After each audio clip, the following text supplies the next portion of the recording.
Magandang araw bayan. Inimbestigahan ng Philippine National Police o PNP ang pagkakadawit ng Philippine Offshore Gaming Operators or POGO Hub sa Tarlac sa umano'y surveillance at hacking sa mga website ng ilang ahensya ng pamahalaan.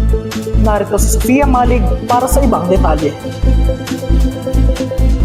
Siniwalat naman ni Senador Risa Hontiveros sa isang pagdinig sa Senate Committee on Women, Children, Family Relations and Gender Equality noong 7 ng Mayo ang posibleng kaugnayan at pagkakasangkot ng kumpanyang Zuni1 Technology Incorporated sa mga nangyaring hacking incident sa mga website system ng iba't ibang ahensya ng gobyerno. Samantala, tinututukan din aniya ng kapulisan ng naturang usapin at hindi rin sila magpapakakampante sa sitwasyon dahil lalo na't patungkol ito sa pambansang seguridad.